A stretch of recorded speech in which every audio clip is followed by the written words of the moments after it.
Bonjour les amis, j'espère que vous allez bien. Du coup, aujourd'hui, nouvelle vidéo tutoriel dans laquelle, comme vous vous en doutez, je vais vous montrer comment régler la HDR sur votre console Nintendo Switch 2.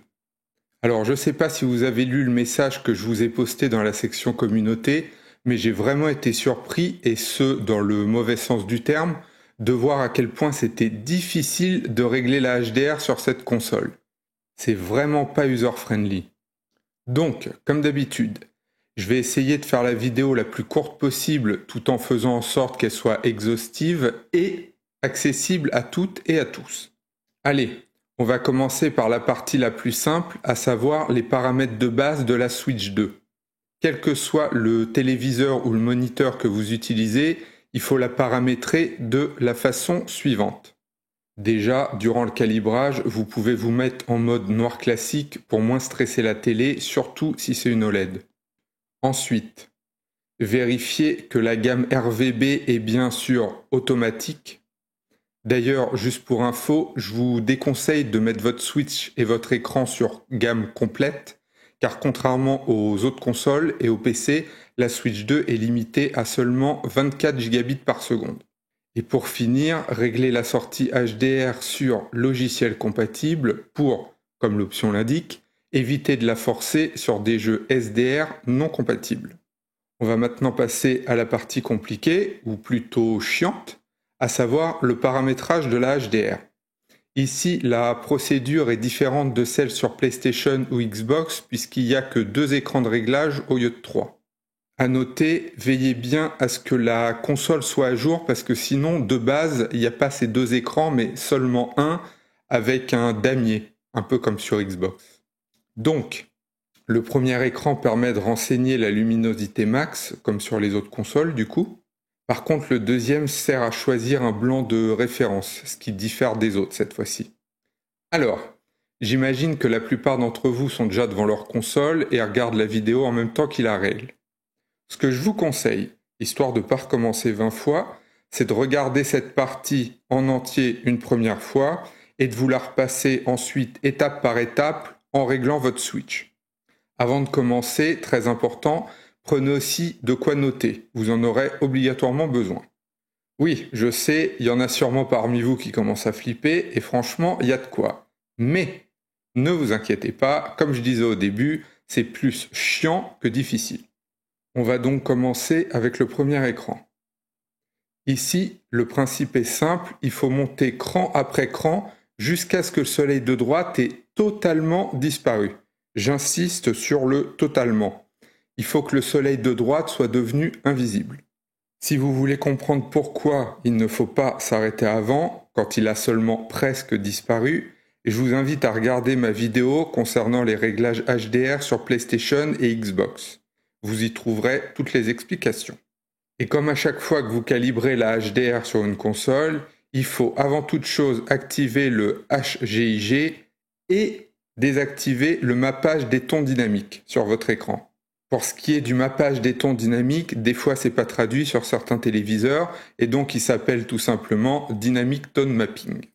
Encore une fois, tout est expliqué dans la vidéo concernant les autres consoles, mais pour faire simple, si vous faites pas ça, votre écran essaiera de compenser la luminosité pour empêcher le soleil de disparaître. Et du coup, soit il disparaîtra jamais, soit il disparaîtra beaucoup trop tard, ce qui faussera le résultat et ira à l'encontre de la procédure, puisqu'en réalité, votre écran n'est pas du tout capable d'atteindre ce pic de luminosité.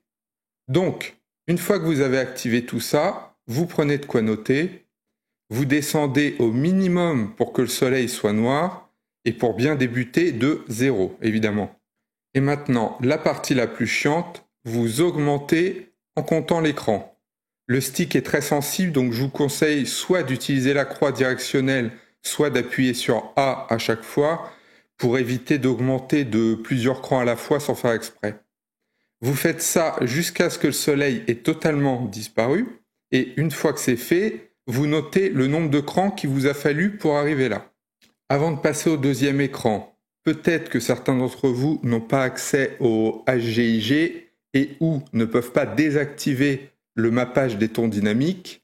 Si c'est le cas, sachez déjà qu'il y a une grande chance que la HDR de votre écran ne soit pas de très bonne qualité et qu'il y a donc de fortes chances que vous ayez une meilleure expérience de jeu en la désactivant complètement pour rester en SDR. Sinon, vous n'avez malheureusement que deux solutions qui s'offrent à vous. Soit vous connaissez la luminosité max de votre téléviseur et dans ce cas-là, vous trouverez le nombre de crans correspondant directement dans la description de la vidéo.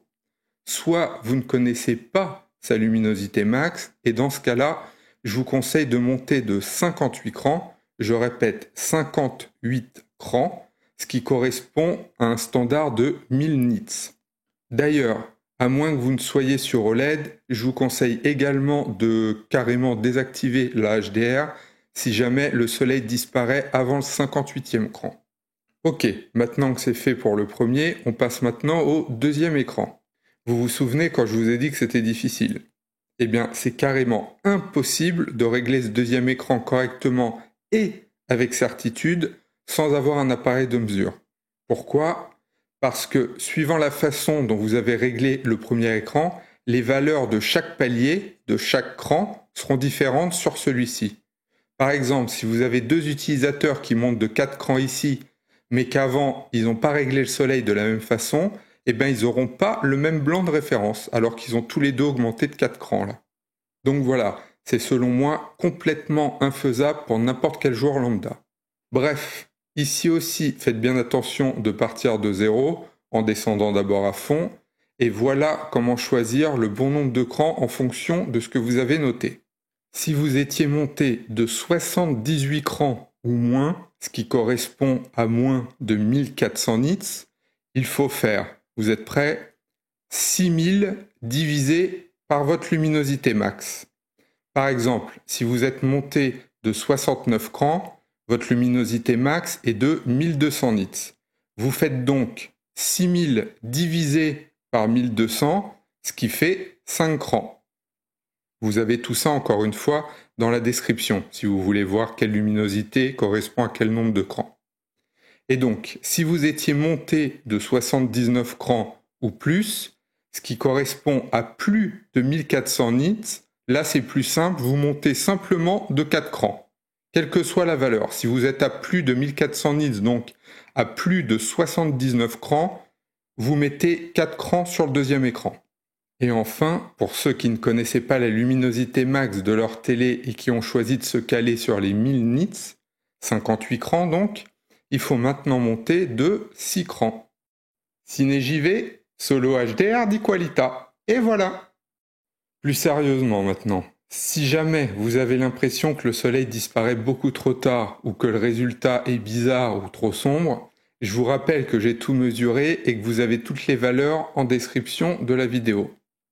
À la fois pour le premier écran et pour le deuxième, ainsi que la méthode de calcul pour déterminer le deuxième en fonction du premier. Je sais pas vous, mais moi, je pense que ça mérite bien un bon gros pouce vers le haut, ça.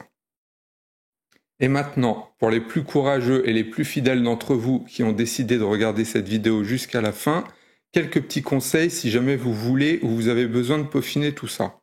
Si vous jouez dans une pièce très éclairée et que vous voulez rendre l'image plus lumineuse en la dégradant le moins possible, le mieux, ça reste de monter d'un cran sur le deuxième écran, voire deux, mais vraiment pas plus. Ensuite, si ça suffit toujours pas, vous pouvez désactiver le HGIG et mettre le mappage en off, mais votre image commencera déjà quand même à être pas mal délavée. Si jamais vous trouvez encore que l'image est globalement sombre, alors là, ça sert à rien d'activer le mappage dynamique, autant tout désactiver et jouer en SDR, vous aurez de meilleures couleurs. Et n'oubliez pas que plus lumineux, ça ne rime pas toujours avec mieux. Voilà, profitez bien de votre Switch, pensez à vous abonner et à activer la cloche, pensez aussi à partager la vidéo et n'oubliez pas que vous pouvez aussi devenir membre de la chaîne. Vous êtes tous les bienvenus et ça me ferait évidemment plaisir, surtout après tout le temps passé à faire mes mesures, pendant que vous retorchiez tranquillement Ganon, mais avec une HDR pas ouf. Lol. Si vous avez des questions, posez-les évidemment en commentaire. et n'hésitez pas à regarder mes autres vidéos concernant la HDR, vous y trouverez sûrement vos réponses. Merci les amis et à bientôt. Ciao!